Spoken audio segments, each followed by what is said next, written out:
So Chair, I'll do it. We have to do that every Okay, meeting now. trustees, we are live. We are recording. Phone lines are open. Go for it. Thank you, Matt. I'd like to welcome everybody to the regular meeting of East Hampton Town Trustees for November 28th, 2022. And I'd like to open with Pledge of Allegiance.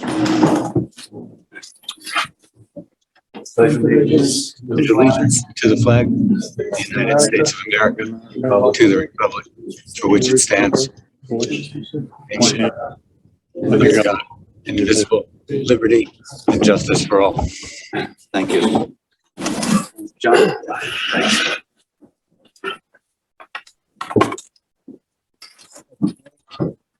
Arlene, can you do roll call, please?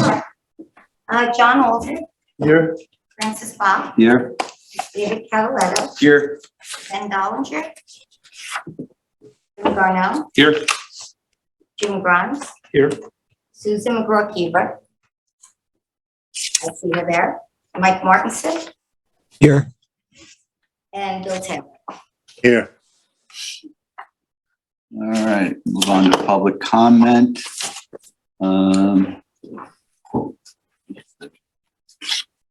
Lisa?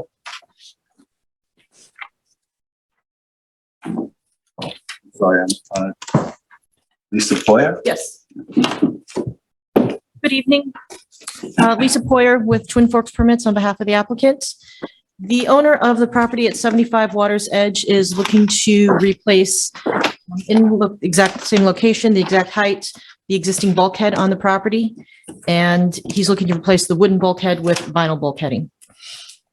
So we have the DEC approval, the ZBA wetland for special permit, as well as the Department of State approvals. We're just looking for your board to approve for the last permits. Do you have plans on this? What do you mean? CBA? We have New York State DEC approval, and then we have the Town of East Hampton Zoning Board of Appeals Natural Resources Special Permit for the approval. And we do have plans that were submitted to the files. I have additional copies if you need them as well. It's the in-kind in place replacement. The same height or going up? It's the same height. Yeah, I looked at it. It looks like it's all the same. It's not anything different except the It's the material. material. So it's not we're not replacing timber, we're replacing it with vinyl bulkhead. Gonna go in line with all the other bulkheads along there. I requested to be higher and denied by another board. No, there was not. So it's in line with bulkheads on either side. Correct. I see in this narrative that you want to extend it an additional 65 feet on the southern portion. No, that was an old narrative. They had asked to do a rock revetment. They were going to extend an additional amount of new rock revetment. And we had requested that from the DEC and they had basically said no. Okay. So we withdrew that part of the application. That was my question exactly. So that is no longer in the request. No, we're going to replace, if they need to, the existing rock revetment because some of the stones have settled. So when they're pulling out the old bulkhead and putting the new one, if like one stone needs to be just resettled in its location, they're going to do that. But we're not looking to put new revetment. Is that subject to any permitting? New configuration of the existing revetment? All the other agencies have issued approvals for that.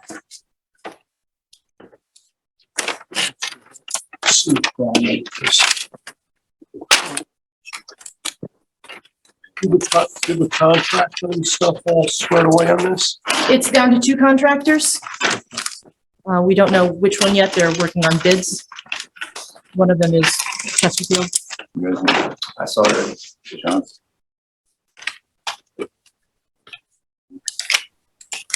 Anybody else have any questions on this? Nope, I do not. Okay. I make a motion. Okay, I'll second that motion. All in favor? Aye. Anyone opposed? Excuse me, may I ask, Tim, did you make the motion? David. I'm sorry? David. Okay, David, and then Jim. All right, thank you. Let's see, what we are gonna require is once you do select on a contractor, a couple things, get copies of your other permits over to us. They're in the file already? Okay, with the notice commencement, get your contractor in line, copies of certificate of liability and workers' comp. Okay, we can do that. Okay, and not last but not least, the in-town contractor's license. Okay. All right? No problem. Thank you. Great, thank you. Have a good night.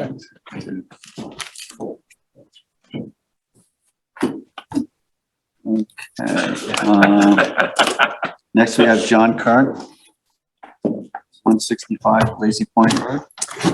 Good evening, John Kern, Law Office of John D. Kern Esquire, PC, appearing on behalf of Lori N. Petrosky, who's a potential purchaser for lot number 16S. Actually, that's a 16S at Lazy Point.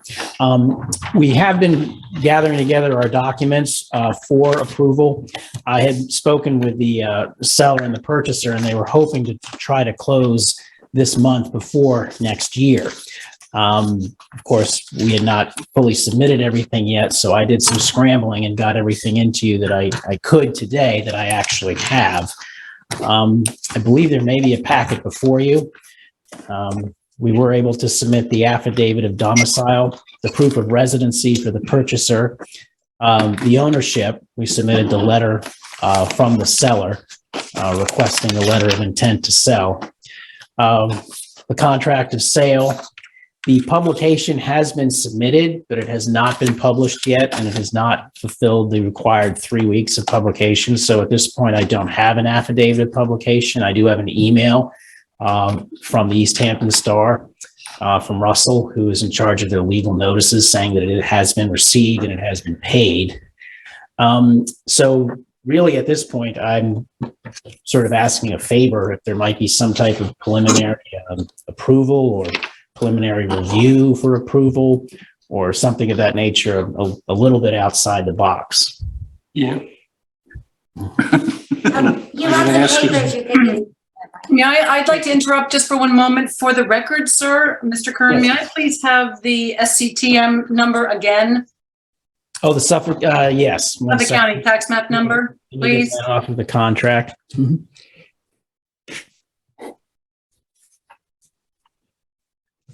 This gives you all time to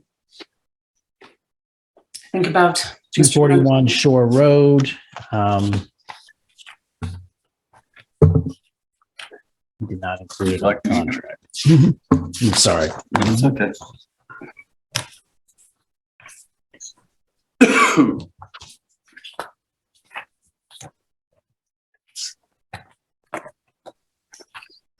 I have the lot number on that.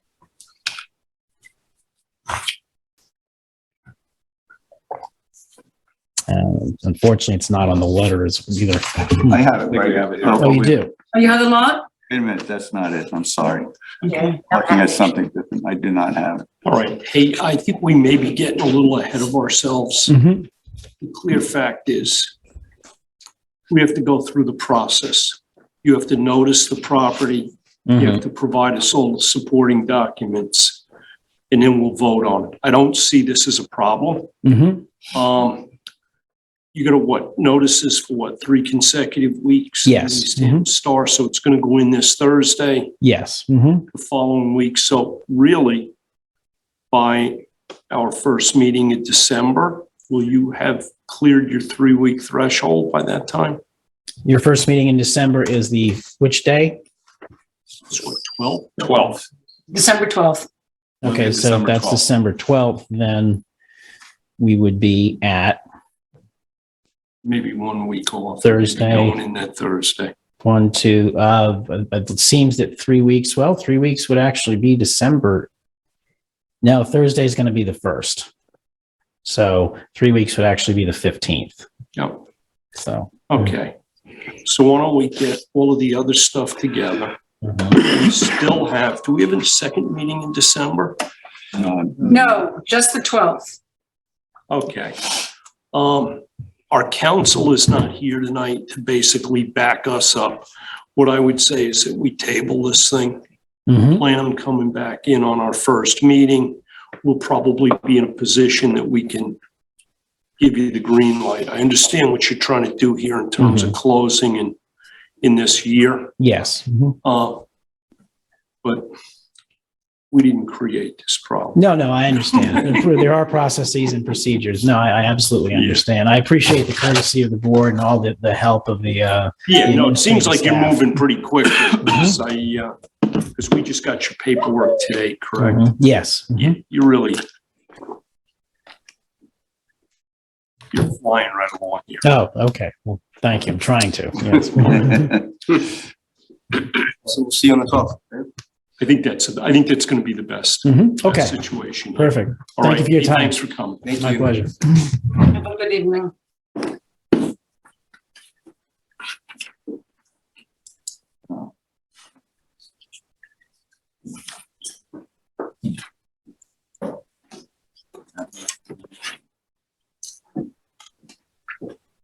He's not even there.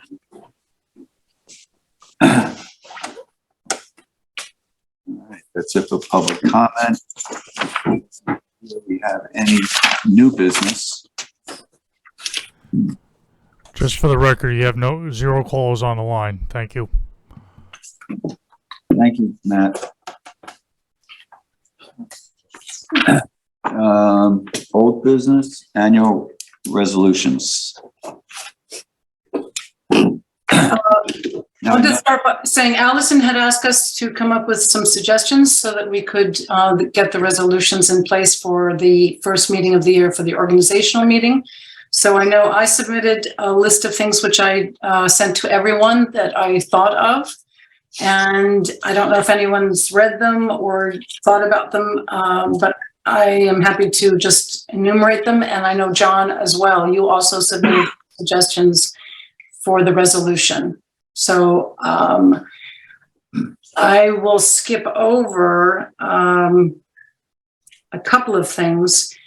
I had suggested that we discuss fees, perhaps increases for docks, revetments, moorings, fish traps, and pilings.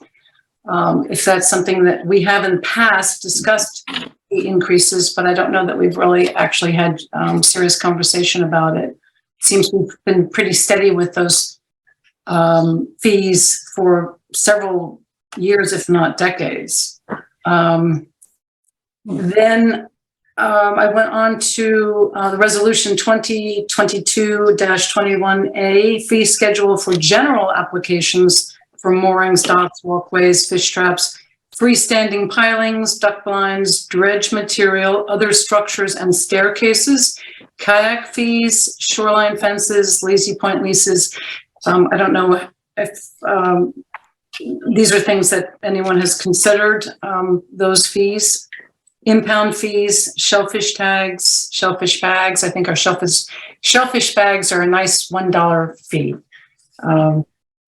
Let me see, going along, we can skip over that. Shellfish tags, and they're gonna cost us 25 cents each. We sell them for 50 for $5. Okay, maybe if we can have a list of the, type up a list of those prices for the fees so that everyone can see what they are currently. That might be of help to go forward and discuss if we wanted to raise or increase the prices for those items or any of them. That's a good idea, Susan. Just to Right, see 'em. actually see what the fees are today, Arlene and Allison. Got that information. It's in the 2022 resolutions, which I got was sent that. to us. I got that right. The price list. Yeah.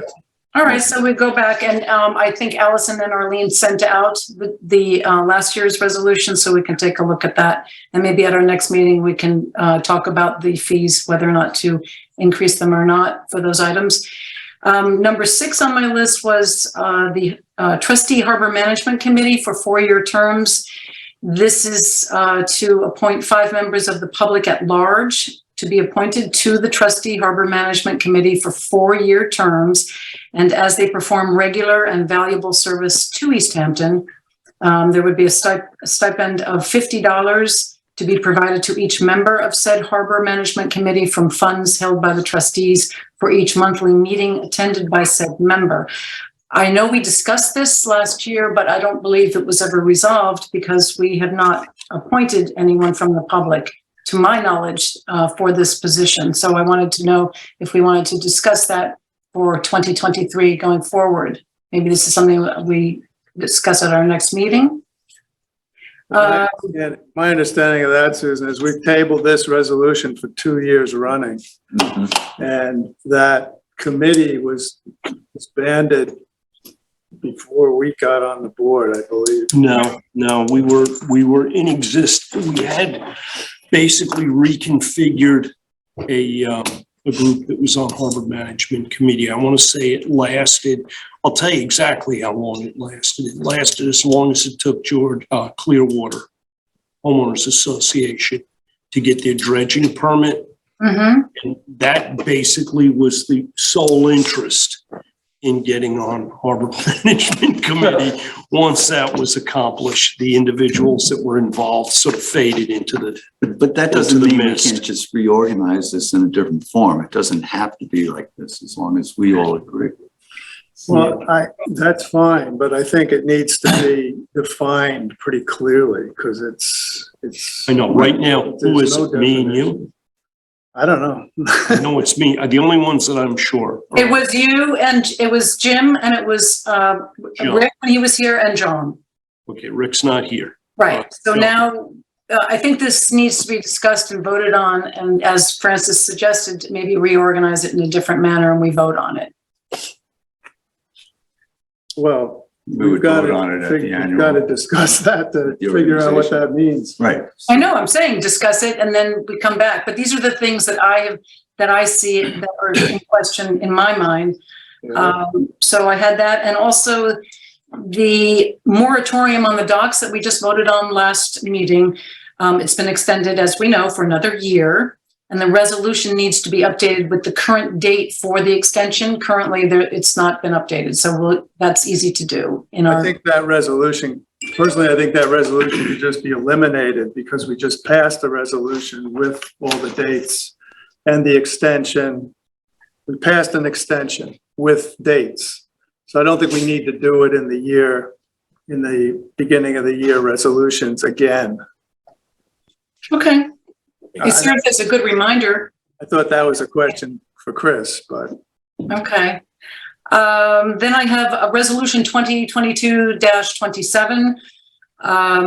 Allison has been hard at work, as we all know, on the inspection of docks that are currently in place. And I'm wondering and I'm hoping that we will extend her fee for that work and effort, which is in, as I said, in the resolution under 27, whereas Allison Felenius is qualified and familiar with all aspects of these matters, hereby hired on contract basis to work on organizing, coordinating, and overseeing the analysis per resolution 2021-11-22 of structures in trustee waters for the period of the moratorium or until the trustee board has deemed the process complete.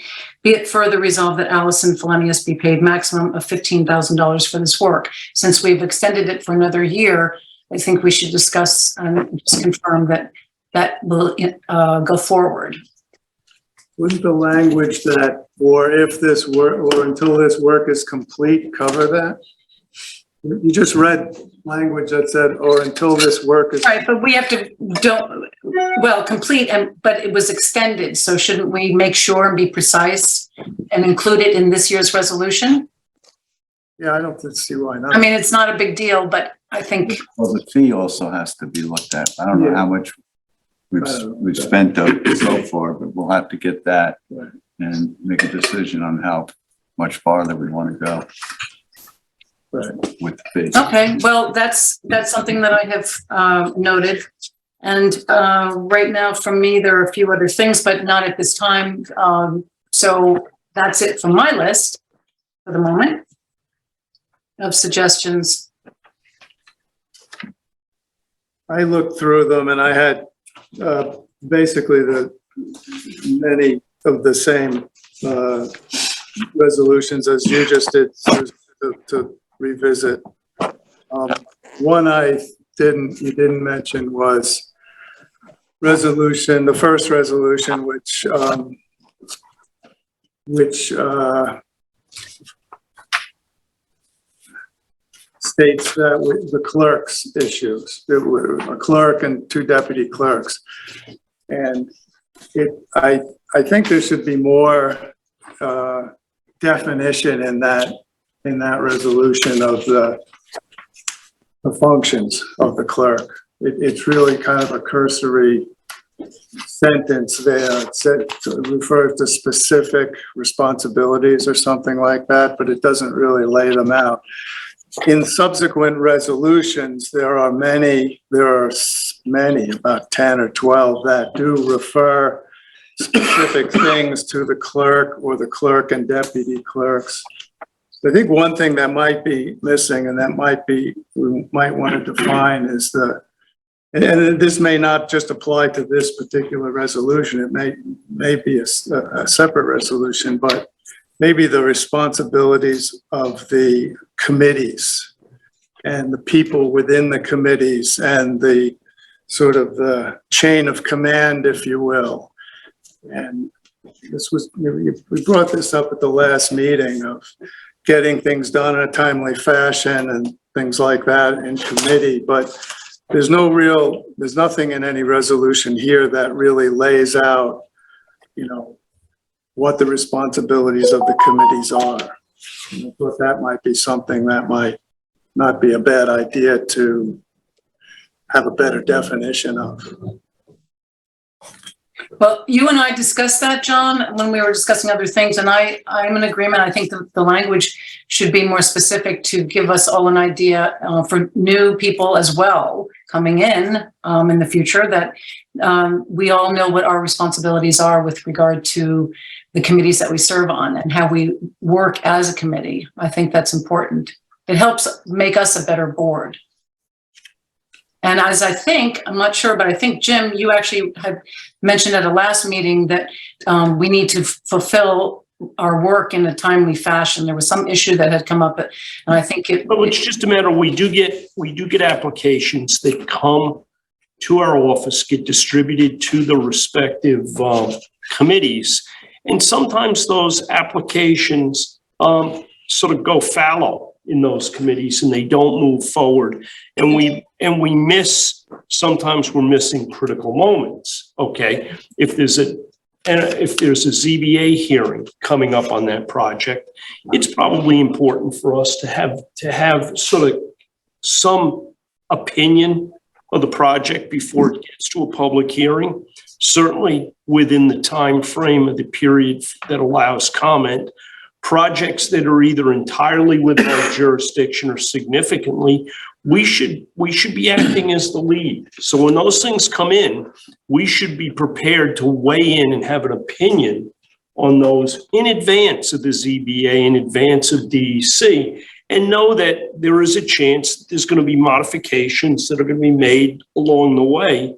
But, when these projects are occurring completely within our bottom land, I think it sets a good precedent, because we have found ourselves more or less at the mercy of some of the other agencies over the years, where they have seized the lead agency status and kind of held an application that was important to us hostage. What I'm talking about is the algae harvester in Georgia Pond. So listen, I don't know whether you have to put that in the form of a resolution, as John's mentioning. I see the benefits to that, because what it does do is defines everybody's role here, and perhaps defines the leadership roles of, let's say, the deputy clerks on these committees. So it doesn't just blindly fall to members of that committee. And things like, you mentioned the timeline of the, our review and ZBA review and things like that. That should be clear too, whose responsibility it is to find that out. I mean, should that come to the committee already, or is it the responsibility of the committee to go seek that information Well, out? I mean, I don't know what our responsibilities are. All I can tell you, John, is how I've tried to do things. If we get an application, let's say, that comes to Beaches, comes to ponds. I will field that application, contact the applicant or the agent, set up an appointment, convey that appointment date and time to the other members of the committee. We try and meet with the applicant. We get it, we get the information they've supplied. We get eyes on the project in itself. And our role, I feel at that point, is to report back to this board. We all vote on these things. We all have a hand in this. But I think it's important that the committees try, it's not always going to be the case, try and develop some consensus going into one of our general meetings. I think that it's very important also, I find when there is something that comes before the board, often for the first time outside the committee, those members of this board do not always have the information. So I like to ask for, even if I don't serve on the committee, if it's on the agenda coming up, I'd like to know what that information is so that I can review it and have some intelligent a concept of what that project and application is about. Also, I know in the former years, for instance, the planning department or the ZBA, they would send out notice to us to let us know that something was coming up in advance of the actual hearings. And I think that's important for us to get that information so we know what projects are coming before those boards and whether or not they pertain to us. I found those to be very helpful when they were coming. I don't know that we receive that anymore. I don't know why we fell between the cracks. When I first got on the board, us being notified was really a very hit and miss thing. We got into a routine. In fact, I think it was Brian Frank that set us up with that, where we were getting the notices, much like we get the village ZBA notices. Now, Susan, I think we may be asking a lot for them to tell us whether we should be interested or not. No. I think that's really on us. They send out the whole list of applicants, and then it's up to us when we receive that list to go through and to pick out those applications that will pertain to us. That is on us, yes. And the policy, just to bring some of the other board members up, is in the past, what we do is you get notice that there's a hearing coming up on this. You go into town hall, you pull the applicant's file, you read the EAF, find out what the ZBA's or the planning's position is on the application. It gives you an opportunity to talk to the planner, get a little background, and then convey that information either to the other members of the board or it comes up at our general meeting. I don't think there's ever going to be a perfect situation. The purpose of committees is to not bog the entire board down on every application that may interest us. That's the point of having these committees, is so that members are not necessarily meddling in other committees and gumming up the works. But I think you're right, Susan. It is important for everybody to be sort of up to speed. And I think we're moving towards that. I would think it would help to have this enumerated. Yes. So we all are looking at the same, sheet of paper, if you will. It's great to talk about it. And, we've talked about it in the past and we're talking about it now. And, I still think it's something that if it's written down, it's something that can be referred to by everybody all the time, not necessarily just when we're talking about it and explaining it to one another. Included in an office handbook, if you will, or in some kind of binder that we can go to. I think that, John, what you're articulating is just an organizational aspect of the committee that makes us as a board work more effectively, and we know what our responsibilities are, as opposed to just having an open blanket with no real definitive guidelines. So I am 100% in favor of your suggestion. And I'm not sure that this is something that goes in as a resolution. I think it's more, as Susan just said, more like a handbook of procedure that It could we be. should put together. Could be, but I mean, it's, It'd be helpful. 6 of one, half a dozen the other, the way I look at it. It's a document, whatever, it's a piece of paper, if it's read at the beginning of each year and it's in the list of things that we read at the beginning of each year, it's there. I mean, we could have a separate handbook of procedures too. I don't know what's the best way to do it, but I just think committee I've gone through all structure and these. responsibilities is something that's a little lacking in terms of clarity. I mean, I've just been going through all these multiple times, and that sounds more like a procedure manual than what this is. Nothing in here lays out how you do things. It's just that this is what we're going to do. But, Well, if you want to put it in even resolution form. Even the responsibilities, though, can be enumerated Responsibilities, I in agree. a resolution. Absolutely. Yeah. Mhm. It'd also be helpful for new trustee members when they join the board. Right. Going forward, because we won't always have the same board from year to year, or I should say 4 years next time and 2 years. Anything else, John? Well, I just had a few, there's a few housekeeping things. People's United Bank is not People's United Bank anymore. These little things have to be cleaned up. I assume they'll be gone through and check for that. One was Resolution 11 talked about meetings, and I think the Zoom protocols have to be incorporated into that resolution, which I don't think have been in the past, but seem to be, part of the meeting structure going forward. That's one I picked up. Then the fee structures, I could just go through these really quick, just to put the thought in everybody's mind, I guess, at least what I had thought of.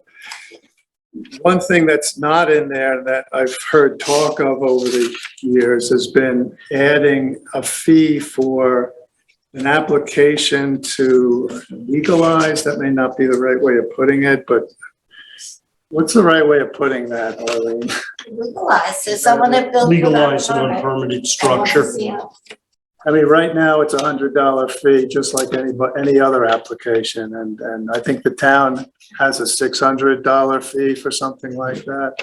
That's not in our fee structure. We might want to put that in at a higher rate. We have the current. The fact that we cannot assess penalties is the main reason to do that. Yeah. We cannot assess penalties. Collect. We don't have the ability to penalize. So the only way we could possibly do that would be through a fee structure. So maybe that should be an additional line in that fee structure resolution. The current $100 application fee, I don't know if that's something we want to consider bumping up to $125 or $150 or something like that. What was that? Current $100 application fee Application fee for what? for anything. Any applications? We waive the fee in many cases if they're environmental projects or something like that. Moorings, they're currently $10 a foot for residents, $25 a foot for non-residents. That's something we want to consider bumping up. I think they've been like that for quite a while. There's a $50 administrative fee for a large boat, a boat in the large boat grid, mooring grid. Does that want to go up? Do we want to raise these fees, 50% or 10% or something like that, I guess? Well, this is essentially what you're reading out individually with the fee structure is essentially covering the resolutions that I had identified earlier. And I think that we need to discuss those separately, maybe at the next meeting, and everyone sees what the fees are currently, and then we come and we vote on this next meeting. But I think that those are important and to identify, because I don't think they've changed in many years, those fees. Can we find out when they were changed last? Yeah. I know we changed some, not that The only one we changed Inflation. last year was the minimum dock fee. The minimum dock fee. That's the only one we changed last year. The dock fee and the mooring fee were the same. They were both $1 a foot like 30 years ago. And the mooring fee at least went up to $10 a foot and the dock fee stayed at $3. So, definitely. Is there ever historically a reason why fees haven't increased over time with the trustees? For exactly the reason we're having this discussion tonight, is you come up to the resolutions for the year. You've just changed the dates on the resolutions and they get read. And if the changes haven't been made. Maybe the most streamlined way of doing this, rather than to burden the entire board with this now, is for John, do you want to sit down with Allison and Arlene and run through what you're proposing? And then have them circulated to the board members, and we can communicate back to you guys, and that way. Well, yeah, I guess, but I'd like to get a sense from the board of how they feel about raising fees in general. Because I think there's places where it makes sense. One opinion. You know? Yeah, no, but I think it makes sense. But you know what? When you're going through this, you're reading from your prepared notes. Everybody's sitting here. In some ways, it puts the entire board at a disadvantage. I think it's going to be one of those things. We have the resolutions that we've had in the years past and that we're updating this year, is to go through, make a proposal, or we could have somebody else sit in with you guys and, kind of come up with little ideas. And then just go over it at the next meeting. And then point by point. Yes, that is precisely what I suggested when I read the resolutions. have the resolutions in. I think we should have a list of all the current prices of fees, and then have members of this board, perhaps the finance committee, sit down and discuss the fees as you think it would be appropriate to either raise them, leave them as they are, and then submit that to the board, and we can vote on that at the next meeting. But I do think that it should come from the finance committee, and we as board members can then respond at the meeting. But you give us the current fees and then the proposed increase of fees that you think are acceptable and should be in place. I wouldn't describe it as increased changes, proposed changes. So we may find some of those fees. One thing though, I'd like to just get a sense of is staircases. There's a line in there, other structures and staircases, but we don't necessarily impose fees on all staircases. And should we?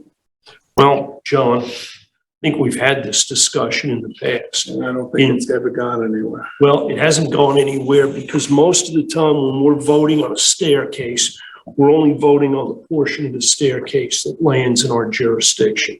Yeah, and I think it would be the simplest thing would be just have a flat fee for that. Yeah, I agree. I agree. Whatever that is. Question that I had when I was thinking about this is, we've granted a lot of permits for staircases, never imposed a fee. Some of them have been there for years and years. We're gonna have a problem all of a sudden sending people bills? I don't know. We'll find that out when you do it. Okay. Well, it seems if they haven't gone up in 30 years, we definitely should add some more on, but if we shouldn't double it next year. We should do some increments, like in the next 3 years, we'll go up a little bit. So we're not just gonna. Well, just so everybody understands, fees basically are not intended as a money-making thing. The cost of a fee should represent the overhead attached to adjudicating that fee.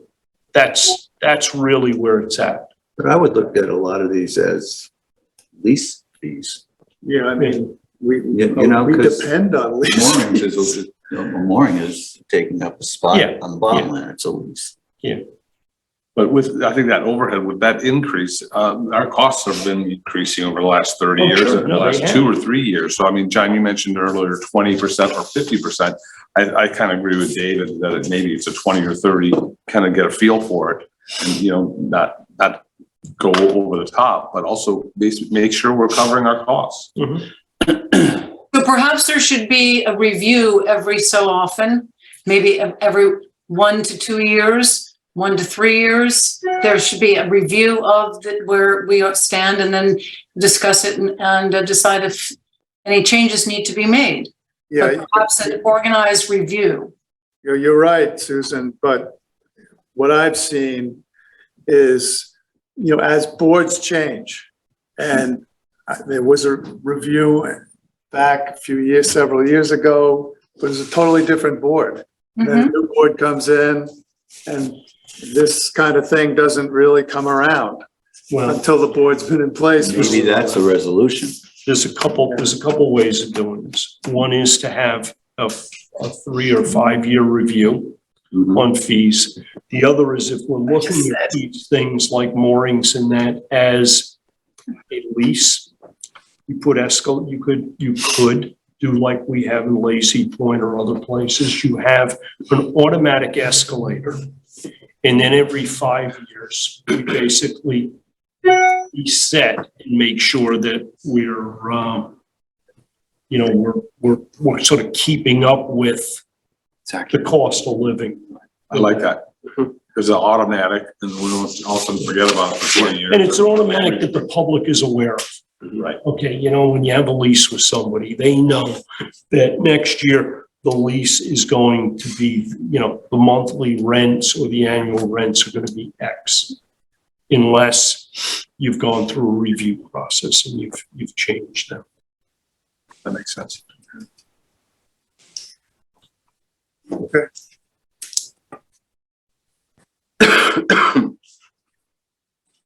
So we'll put together some suggestions and talk about it the next meeting. Yes. Good. Thank you. Thanks, Joe. Yeah, thanks, John.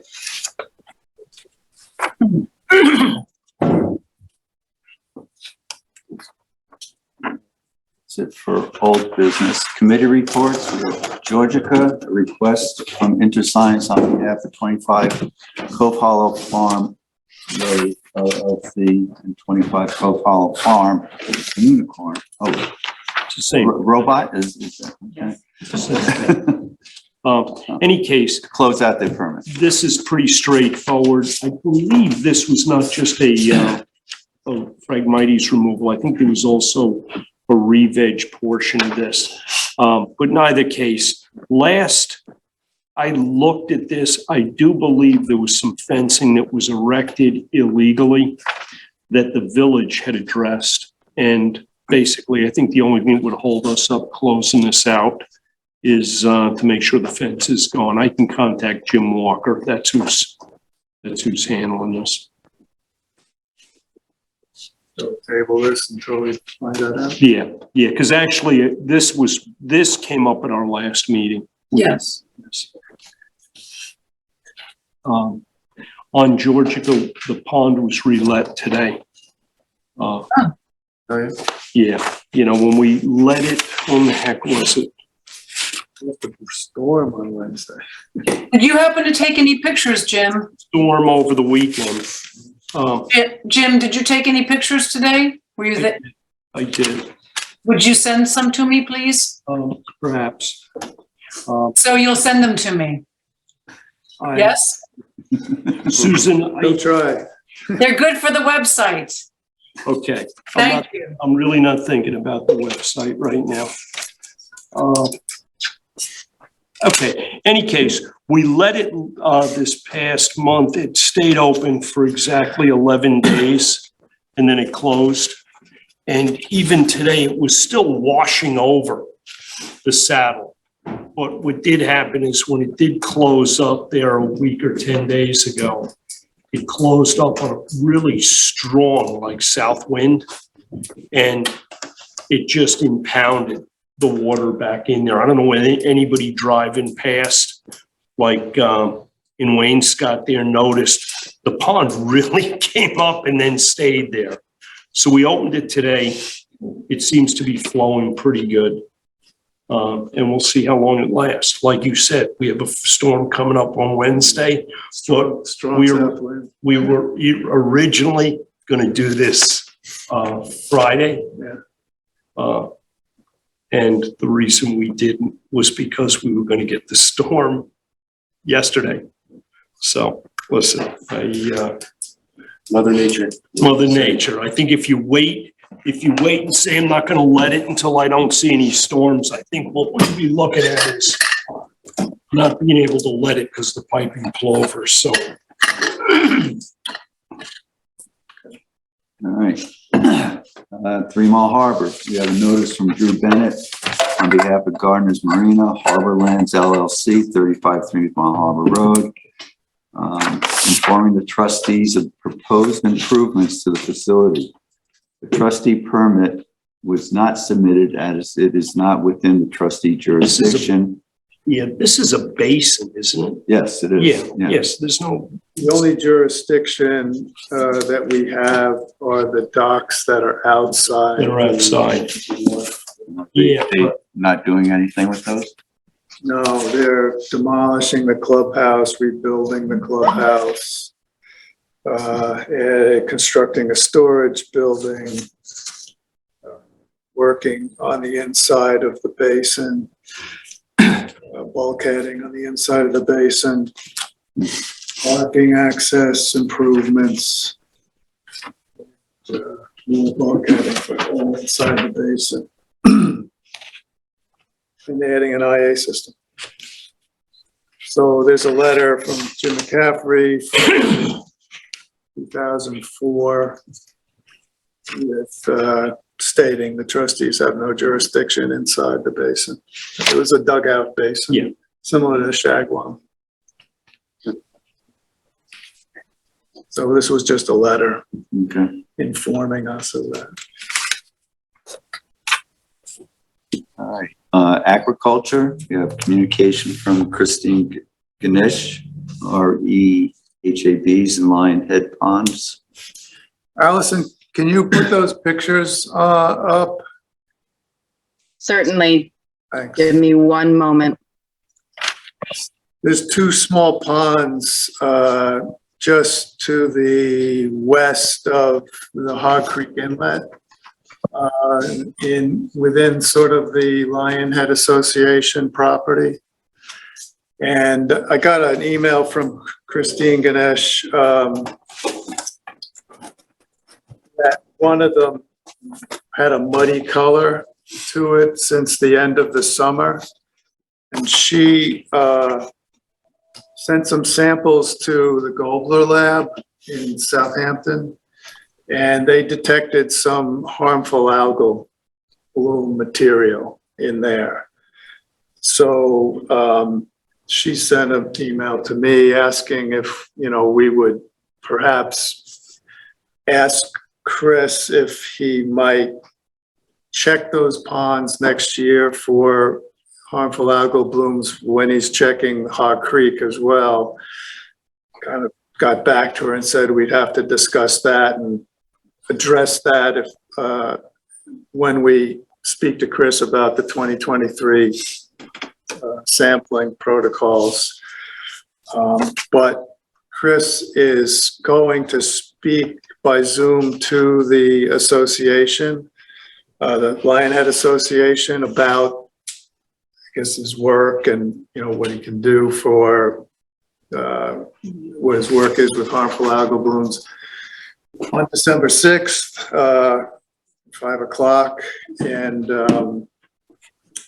Melissa Winslow will also be part of that call, just informing the residents of Lionhead Association about the IA systems and the rebates that are available for them, and try to encourage more people within the association to upgrade their sanitary systems.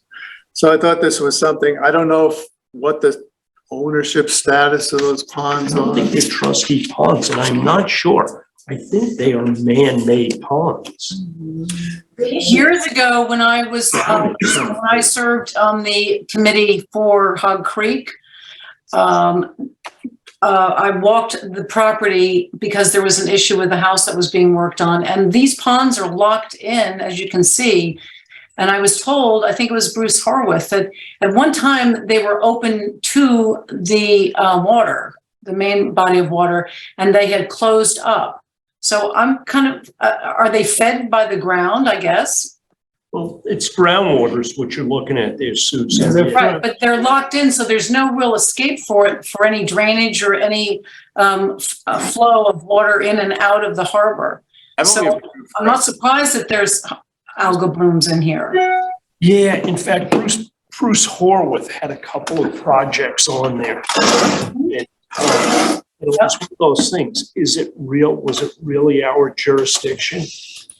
Well, it may be, it may not be. I thought we do have an interest in water bodies and harmful algal blooms. It is a pond. We do own ponds. We don't own some ponds, but, you know, I thought it would be of interest to the board and to keep on top of it, be aware of it, and, you know, do what we can to. Well, are you saying that you want the trustees to pick up the tab for testing in these water bodies? I'm not going that far. Okay, because But Chris may, you know, he does test Hog Creek anyway. He may throw it in, maybe Lionhead and kick in. it I would don't be know. one of those things, I think it would be behoove Lionhead, because, you know, the slippery slope we're on here, there are a lot of ponds in and around East Hampton. The public has become aware of the health of the water bodies, and everybody wants to see testing. Everybody wants to see action plans. And I think it's very easy for us to inadvertently get sucked into projects that we're not really going to want to or be prepared to finance in the long term.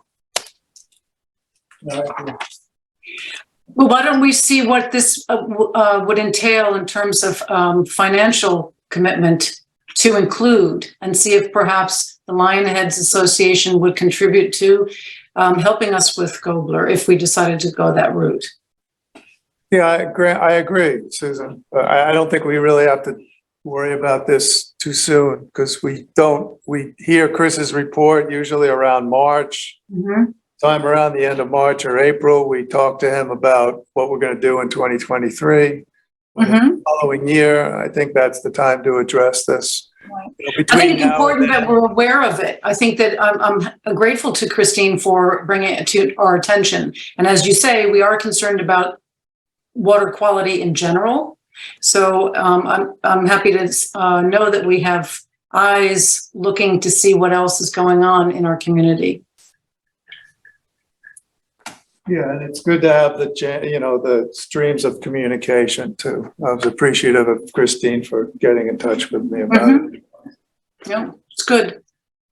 And, you know, I can send the Zoom link out to the board if anybody wants to listen in on the 6th. Might be interesting to hear, you know. Yeah. Also Surfrider, they check ponds and water. Maybe they get in touch with Surfrider. That's true. Surfrider could add to that. You can look up there yourself and you see the development there. There are lawns that go straight down to the ponds. Yeah, the water. Do they really want us to get involved? Yeah. Well, you know, they probably would like everybody to get involved. Well, I know there's been several of those properties just in the last few years have been redeveloped. And, you know, the town has taken them off as far as upgrading septic systems, providing pretty robust buffers and stuff along those ponds. But I think the dilemma you have with a pond like that, one, it's very shallow. It's an impound, so there is no exchange with the bay or anything. And it's not quite fresh when you get down there. You know, the plant community is sort of a brackish water plant community. There's probably wash over there in an extreme northeast. Yeah, I would expect there would. The residence that's right underneath the Swan Pond temporarily closed, that house that's here and it leads out, you see the pathway that's going out to the bay. I was down to this house when it was being painted and renovated, and it sits relatively close, as you can see, to the pond. There was quite a hefty amount of Phragmites there when we were there, and I'm going back to maybe 2017, 18, when Bruce Harwith walked the property with us. But there was a lot of growth, vegetation here. Might have been stopping up some nutrients. Yeah, really. Yeah, actually, Yeah, but I think Bruce has done some cuttings in there since then. there was, Yeah. there was one I looked at with him. It's going back a few years ago. Where that little icon is, it was actually on the other end of the pond, I think. It was on- Yeah, I think that's the house Susan talking about. Yeah. Right here, the Swan, right underneath the Swan Pond, it does not have a pool, and you can see the walkway that leads out to the bay. This house, we came to see this particular property and walk the property. It has gorgeous views. It's a great location. But this entire strip here, the people who were in the association from Bay Inlet all the way around the pond going up to Swan Pond, the sign where that house is, this was completely covered, growing Phragmites, and on the other side as well. And he, I believe, was advocating for Phragmites to be cut along the pond because they were growing rather rapidly and becoming quite invasive. That's why I was there as a trustee to see what it had looked like. I actually years ago took pictures of it. Right, so let's see where it goes. All right, and we have conditional shellfish area openings for 2023. Anybody contact the office that you know of, Arlene, about the conditional? No, not at all, not at all. And I thought we had decided to. We thought, yeah, it would be a lot of work for very little gain, if any, to open it again or work with the DEC to keep it open this winter. Which area in particular are you? So more or less from the culvert north. Okay, Acronyc, that little leg up there. Mhm.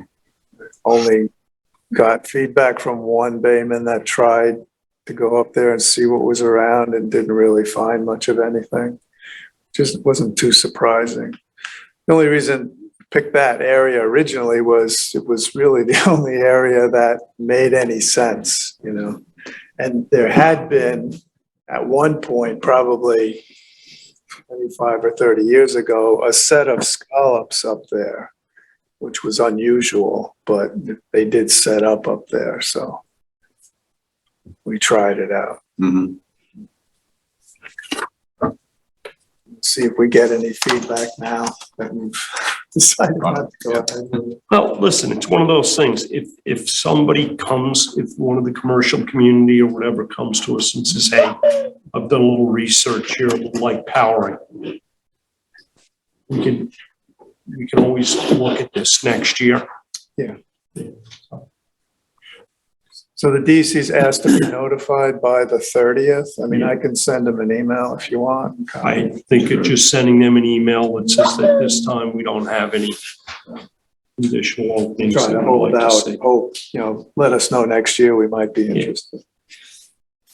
Okay. Move on to records. Thumb drives as part of the application process for construction application. This was something that Allison was going to address us with, which I think is a great idea. It's just one extra step for the applicant, but so many departments use thumb drives. I don't know, Allison, if you can hear us? I can. Would you want to jump in and tell us about this? Because it's an extra step, but it would serve us very well. Sure. So we had recently received an application, and part of their process was they provided us with the hard copies that we require, but they also very generously provided us with a thumb drive with all of the application documentation already in digital format. which made it very simple for me to pass it on to the committee in a digital manner.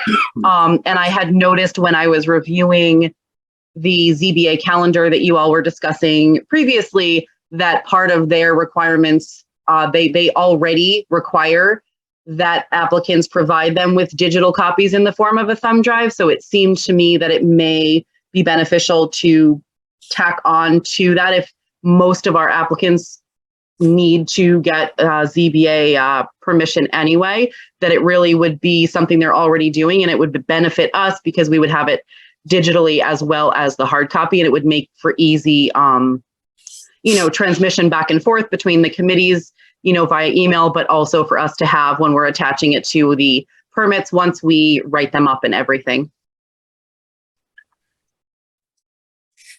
How do you do it now? You have to scan and scan? Correct. So anytime we're passing them, we receive the hard copies. Anytime we're passing them on to you all via email and digitally, we scan everything in to the computer. What this could do is we can't, or we don't have the ability to scan the very large surveys that are provided to us. And so those, we have as hard copy, which is fine. But one of the things that I noticed was that the digital copy was on that drive, and that could be helpful for viewing, not only for you all at home, but also in this capacity in the meetings, where if we need to share the survey, whereas you might be looking at it on the table, it's also possible to share on the screens digitally during the meetings as well. So if you feel that that would be helpful, it may be something to consider, or for the board to consider, requiring that as part of the process as well. And I don't think it would be too much trouble for applicants, as most of them are utilizing the computers to generate the rest of their applications anyway. You just stick the thumb drive in, and then it would be helpful. Allison, have you considered how you're going to store and keep track of these? Yeah, so one of the things that we've been doing when we receive the ones from South Fork Wind is they end up in a lockbox in the closet. The other thing I was thinking is we can have either a specific drawer or whatnot with them, or they end up with the files. That part would still be, the logistics of that would still have to be figured out, but they could all be labeled when they come in, or part of the requirements would be that those are labeled when they provide them to us. And then either a dedicated drawer with the either project name, last name, tax map, something to identify it, or the permit number once it's permitted, and if it's permitted, that would be figured out. But I do think there are ways for us to figure out how to file them efficiently. Yeah, hey, Allison, from personal experience, as soon as you detach that thumb drive from the rest of the file, that's the beginning of creating a mess for yourself. I think if there's a way to keep those thumb drives and the paper file together, thumb drive fits in a little pouch. Yeah, that would be fine too. I think that may be the best way of doing it. And what you got to get at is it's a little like storing your friggin' car keys. Obscure place, and when you need those car keys, you find yourself fishing through them, and you only labeled half of them, and the one you're looking for is not labeled. Hey, I am all for putting them in the files if that works. If you guys are down for asking for, in agreement with asking for thumb drives, we can absolutely put them in little in those little manila. I don't know what you call them, that have the little envelopes that have the seal on them, and put them with the files. That's fine. Maybe we can invent and patent. Can I tell what I'm pretty sure they make? Like files and have a little pouch or whatever that you can tuck the thing into. Otherwise, we've instituted something that's great, but becomes useless to us as soon as we're done with that thumb drive. No. I agree. It should remain with the file. No, it was just a thought that, but I think the overall thought of having a thumb drive with everything on it, except for large surveys, is going to be very helpful. It's easy and it works beautifully. And they're already having to do it for their applications, many of them. And it's easier for them. It's easier for our office. So I think it's a great idea. And I appreciate Allison coming up with it. You're always coming up with great ideas.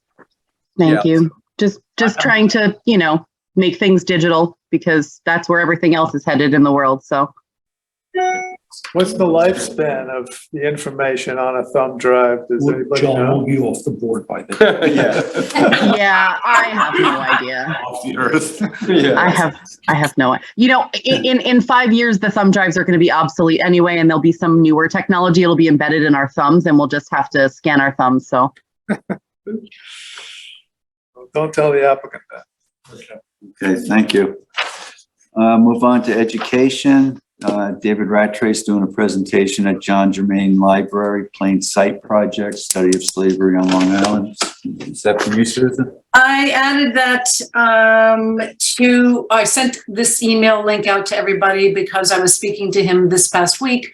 And he's been working on the In Plain Sight project with Donna Marie Barnes. So I thought if anybody was interested to learn more about slavery in our community and specifically in Sag Harbor, you might want to sign up for that. When is that? December 11th? Yes, and David Cataletto signed up for it. It is going to be, here's the letter I sent to all of you. I think it's December 11th and it's, I'd have to open up the link. 2:00, I think. Yeah, I think it's 2:00. Okay, but I saved a seat in my name, but I will not be able to attend physically. So if someone wants my seat, they only had 17 seats left. I took one, so there were 16. Then David took one. Then it's down to 15. So if you want, if you've got a free one, I'm interested. okay, well, then Jim, you take my seat. Well, there may be more spots. I signed up for, I don't know when, I think there were 14 or 15 left when I signed up. When did you sign up, John? Like that day you sent that email. Oh, okay, good. David said that there will be some videotaping, I think of it, but I'm going to call him and confirm because that's what I will watch. I think if there is a videotape that they'll put it on YouTube, but it's always better to be there live and in person so you can ask questions if they have a question and answer period. But I think it'll be very interesting and well worth our time and energy to watch it or go there in person.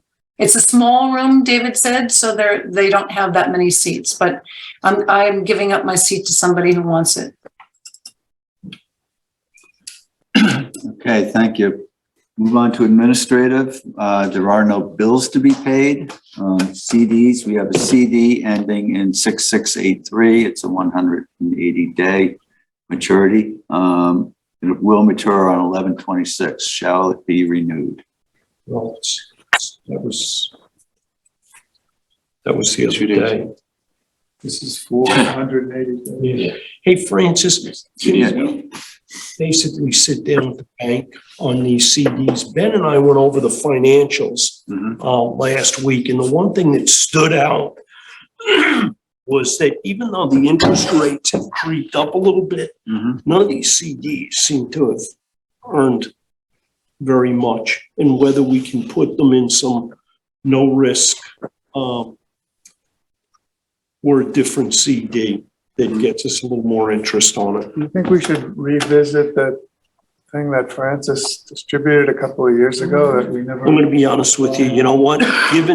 Given the way the stock market has gone since then, those products may, in all probability, wouldn't be. But it would be interesting. Stocks, though, they're mostly in municipal bonds. It would be interesting to review that in light of what has happened to the stock market recently, because the stock market, one thing that's, I think, to the better of this is that the stock market is down. It may go down more, but it's not going to go down from what it was. So we're at kind of a low point in the market. We're at a low point, but you know what? As a board, we have a fiduciary responsibility to not take risks with the public's money. Okay, but I think given the fact that interest rates are up, the earning ability of some of these CDs, which have been hovering around the 1% area, I think we can do better than we're doing. There's savings accounts with right now. triple that rate right now in treasury bills, and there's other options out there Yeah. that we could explore. If we can invest in it. Yeah. Yeah, no, we can, but you don't want to, I mean, I'm on other boards where, But I think, don't we have some kind of a restriction by being a municipal Yeah. structure?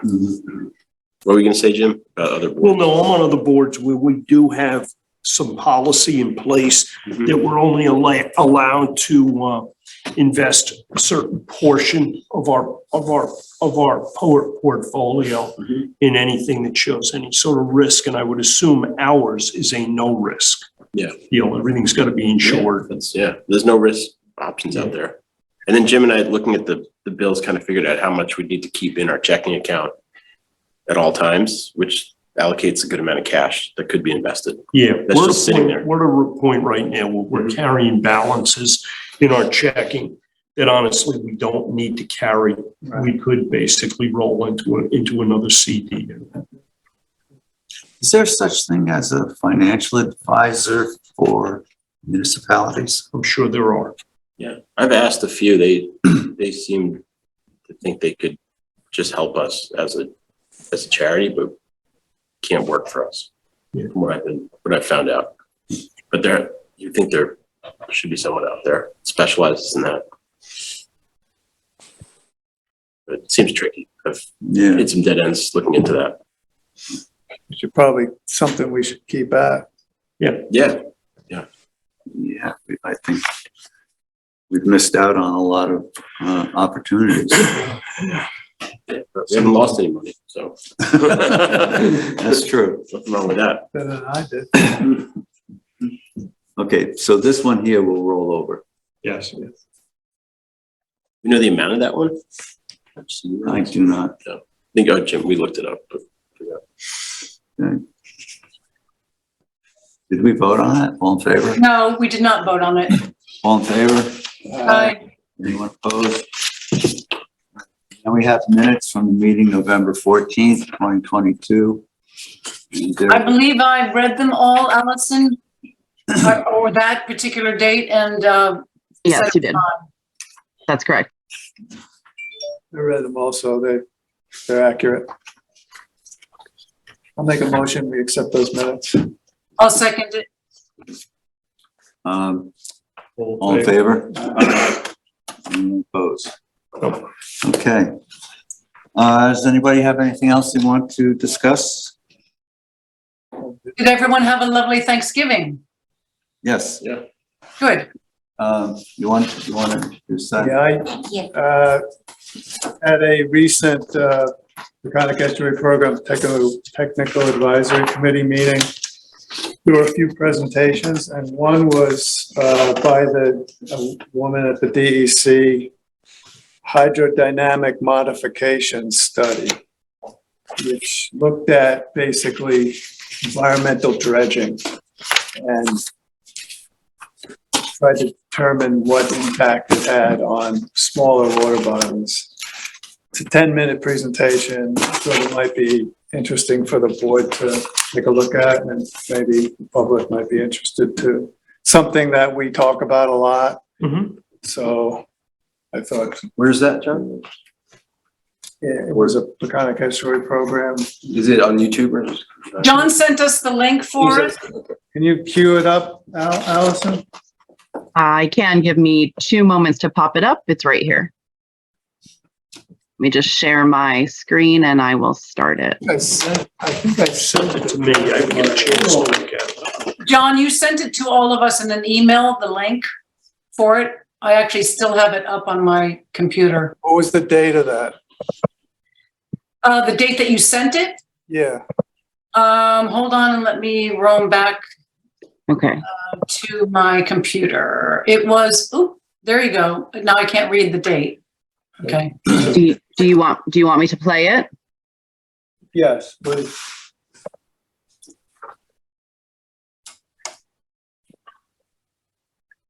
No sound. Say that one more time. You can't hear my sound from me. There's no playing it? sound. Oh, I don't. So it was playing though. I'm not sure what happened there. Do you want me to pull it up? Matt, do you know how to get sound on this thing from a YouTube video? Hey, Oh, hold on one. Alice. It's all the way high. Go ahead, Matt. No, you just answered my question. Yeah, it's not on mute on the website, and my computer is also not on mute, so I'm not sure how to make that. If you'd like, I can pull it up and share my screen. Sure, I'll stop sharing I'll and try then you can that. try. Yeah. Sure, I'm gonna You stop can sharing right lower- now. Okay, let me go to You'll probably do the same. hold on one second here. Yeah, I have a feeling it might do the same, but we'll see. Hold on one second. I had it up here. Oh gosh, no, where did I put it?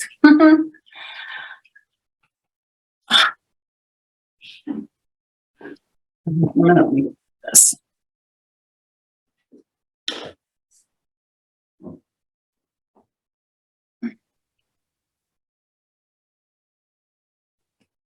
Oops.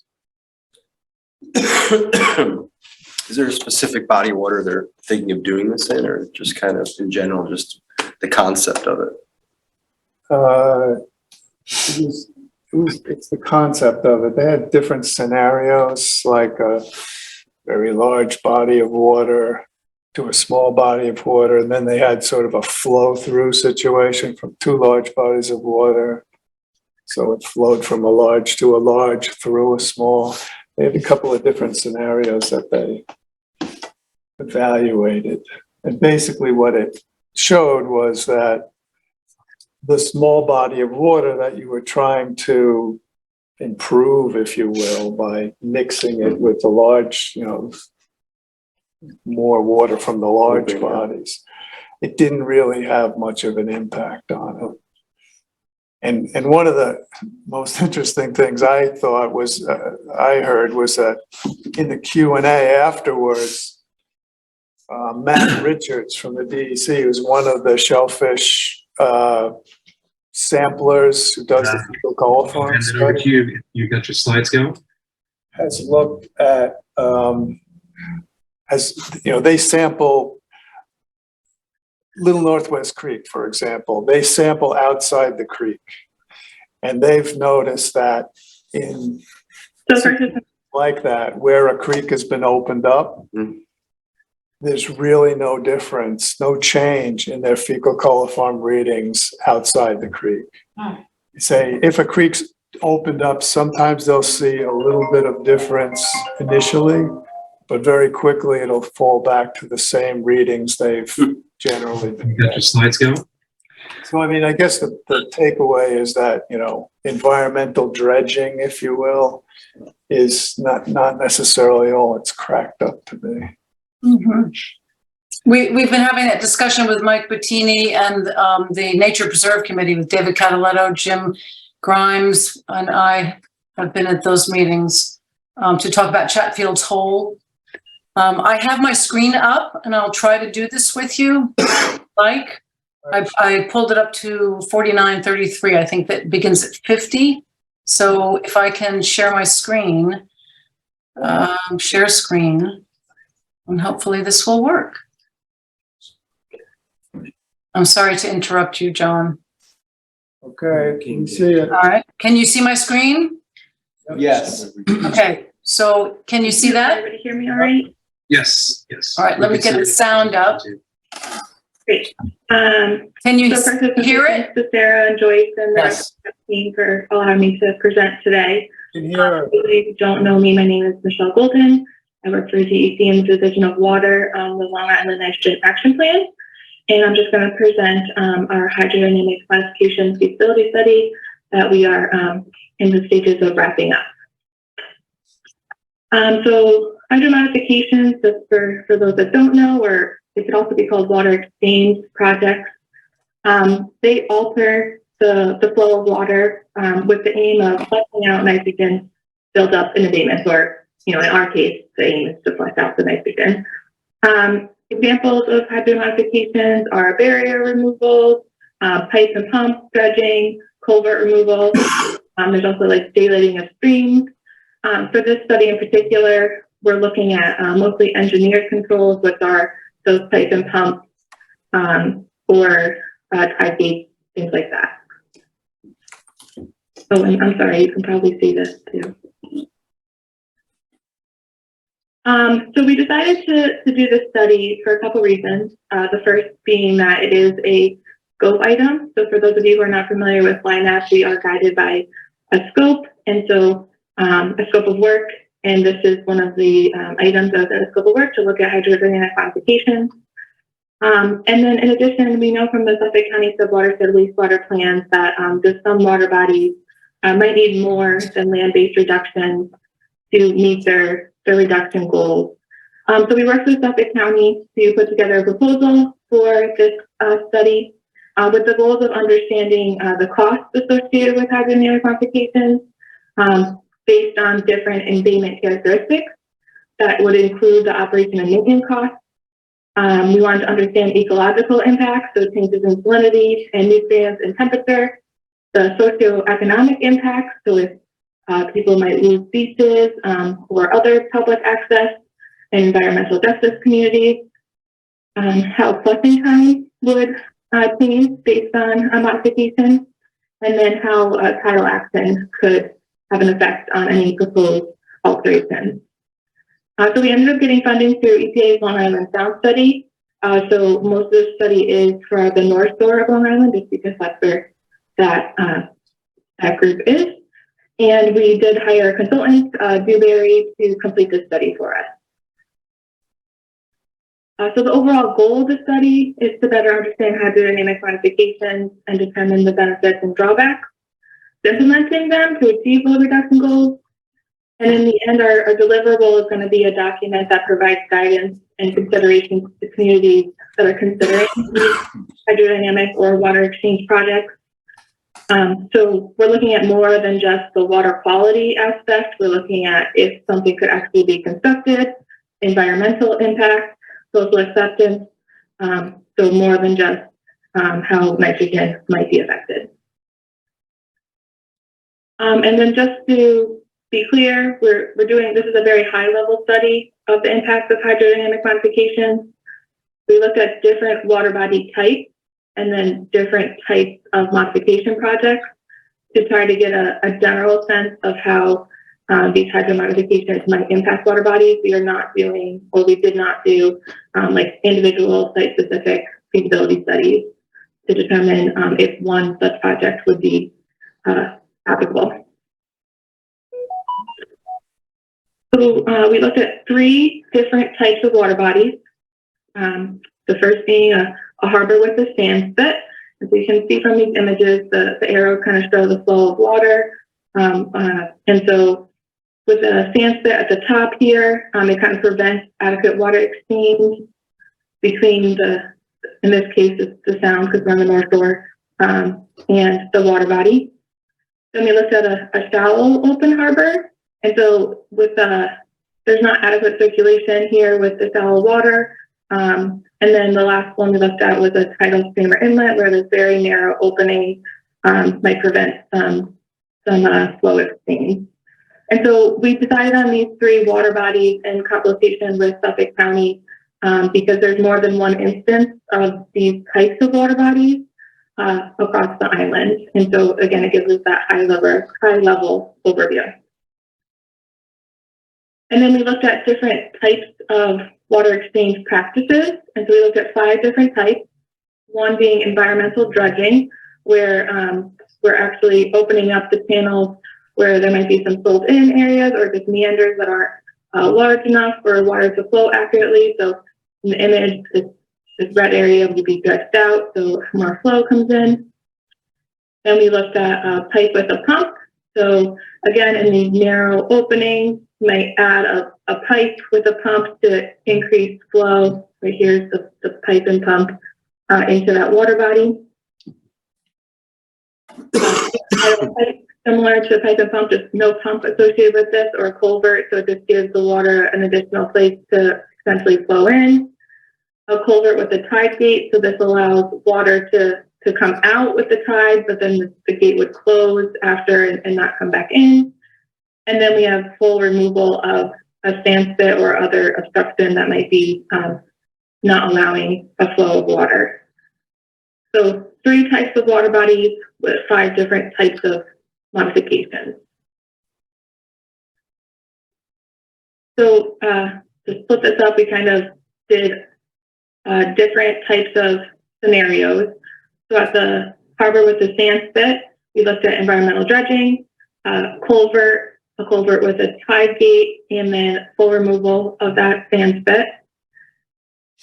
In the shallow open harbor, we again looked at environmental dredging. We looked at a pipe and pump where we're pumping water from another water body into the impaired water body, or the opposite, so taking the impaired water body and pumping water into another water body.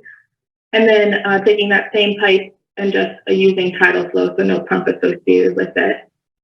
And then at the tidal stream or inlet category of water body, again, we looked at environmental dredging, pipe with just the tidal flow, and then a pipe with pump flow.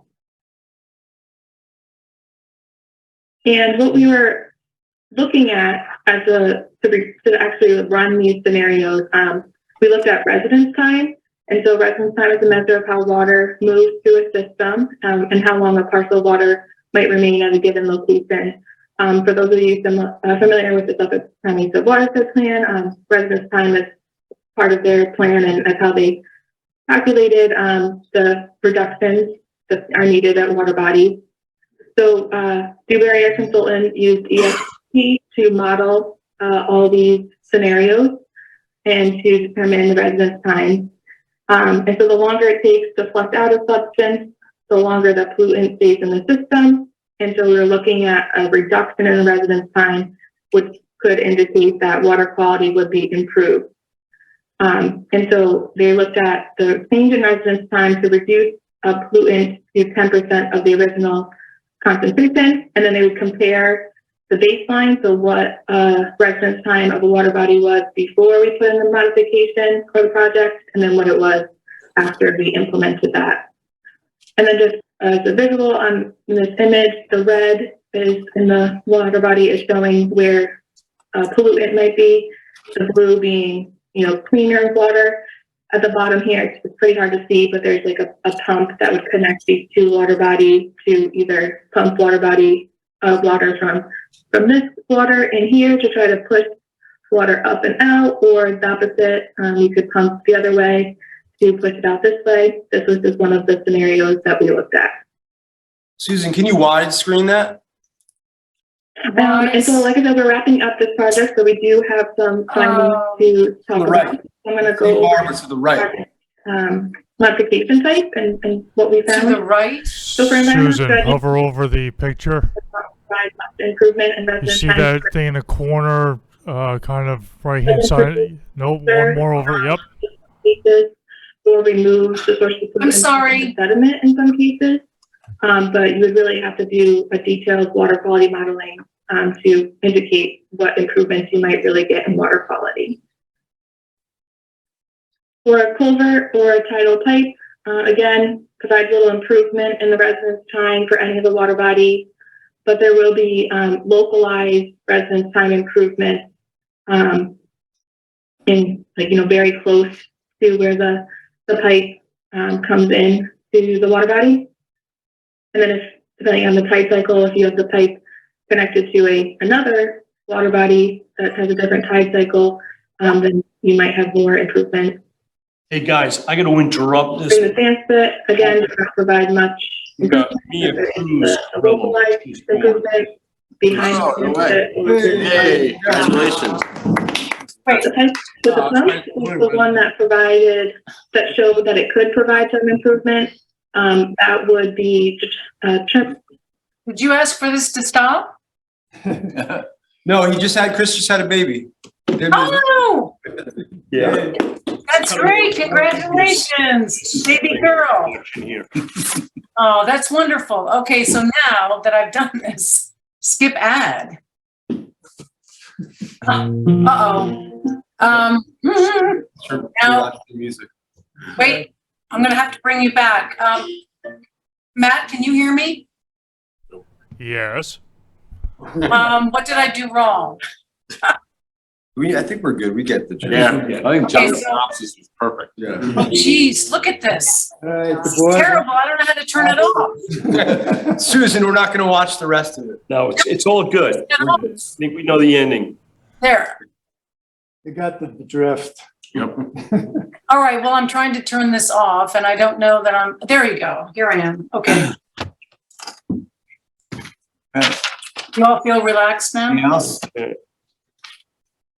Close. All in favor? Aye. Thank you, everybody. Thank you, Matt. And congratulations You're to welcome. Craig. Congratulations, Chris. Yeah.